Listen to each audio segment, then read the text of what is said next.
Hello guys, welcome to my YouTube channel Algorithm of Life। C programming tutorial की इस video series में पिछले video में हम लोग ने अरिथमेटिक ऑपरेटर्स के बारे में पढ़ा। इस वीडियो में हम लोग रिलेशनल ऑपरेटर्स के बारे में पढ़ेंगे। Relational operators are used to compare two quantities. ये दो क्वांटिटीज को, दो वेरिएबल को कंपेयर करता है या दो एक्सप्रेशंस को कंपेयर करता है। The value of the relational expression is either true और false। अगर वैल्यू ट्रू होती है तो वो 1 डिस्प्ले कर देगा आउटपुट स्क्रीन पे, और अगर फॉल्स होगी तो 0 डिस्प्ले कर देगा आउटपुट स्क्रीन पे। फॉर एग्जांपल 10 जो है छोटा है 50 से, 10 इज लेस देन 50, तो ये ट्रू है, तो यहां पर क्या रिटर्न करेगा 1। और अगर 60 इज लेस देन 30, ये फॉल्स है, तो यहां पर 0 डिस्प्ले कर देगा आउटपुट स्क्रीन पे। With the help of relational operator, we can compare two characters but not string. For example, अगर हम a कैरेक्टर और g कैरेक्टर में कंपैरिजन करेंगे और इस लेस देन ऑपरेटर बीच में लगा देंगे, तो a लेस देन g ये ट्रू रिटर्न करेगा। क्योंकि a की वैल्यू ASCII में 65 होती है और g की वैल्यू ASCII में 71 होती है, और 65 71 से छोटा है तो ये ट्रू रिटर्न कर देगा और आउटपुट स्क्रीन पे 1 डिस्प्ले करा देगा। वहीं राम और राहुल को जब हम कंपेयर कराना चाहेंगे तो इनवैलिड दिखाएगा ये, क्योंकि ये स्ट्रिंग के कंपैरिजन को सपोर्ट नहीं करेगा। Types of relational operators is less than, equal to, is greater than or equal to, is greater than, is equal to, and is not equal to। ये 6 टाइप ऑफ रिलेशनल ऑपरेटर्स हैं सी में।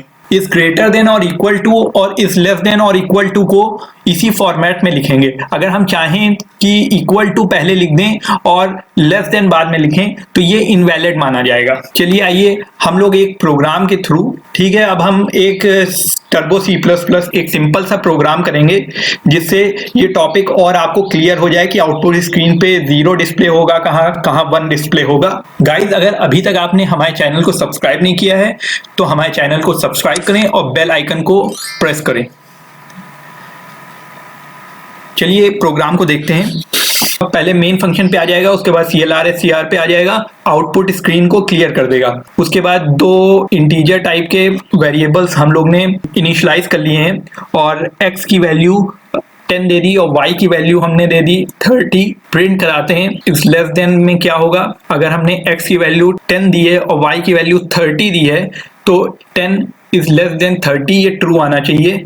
x greater then y है, उसके बाद x not equal to y है और x equal to y है, और x ग्रेटर देन और equal to y, then x less than और इक्वल टू y। चलिए हम लोग आउटपुट देखते हैं। तो आउटपुट पे क्या आ रहा है देखिए, अगर x क्योंकि 10 था और y को हमने 30 लिया था तो इस लेस देन, x क्या लेस देन है y से, ये स्टेटमेंट ट्रू है तो 1 आ जाएगा। x ग्रेटर देन 10 जो है वो बड़ा है 30 से, तो यहाँ पर आउटपुट 0 आ रहा है, यानी कि फॉल्स आ रहा है। Is not equal to y, तो यहाँ पर आउटपुट आ रहा है ट्रू, क्योंकि यहाँ पर ट्रू आ रहा है क्योंकि 30 और 10 तो इक्वल है नहीं, इसलिए नॉट इक्वल है, इसलिए ट्रू आएगा। और उसके बाद इक्वल टू जब हम लगाएंगे तो ये इक्वल तो है नहीं, जैसे कि, तो यहाँ पर फॉल्स आएगा। तो नॉट इक्वल टू और इक्वल टू ये एक दूसरे के अल्टरनेट है। x इज ग्रेटर देन और इक्वल टू, तो ग्रेटर नहीं है x, ना ही इक्वल है, तो यहाँ पर फॉल्स आएगा, तो 0 रिटर्न कर रहा है। और लेस देन और इक्वल टू, तो लेस देन तो है, इक्वल नहीं है लेकिन लेस देन है, तो और लगा है बीच में, तो अगर एक भी ट्रू होता है और के बीच में लगा है तो वो आउटपुट ट्रू ही आएगा। तो यहाँ पर जैसे आप देख सकते हैं कि इस लेस देन की वजह से ट्रू आ रहा है आउटपुट। अगर आपके कुछ भी डाउट्स हैं तो वो कमेंट सेक्शन में आप लोग लिख सकते हैं, और हमारी ईमेल आईडी भी डिस्क्रिप्शन में दी गई है, उसमें भी ईमेल कर सकते हैं। नेक्स्ट वीडियो में हम लोग लॉजिकल ऑपरेटर्स के बारे में पढ़ेंगे। अगर आपने हमारे चैनल को अभी तक सब्सक्राइब नहीं किया है तो हमारे चैनल को सब्सक्राइब करें और बेल आइकन को प्रेस करें, so that you will be getting upcoming notifications. Thank you.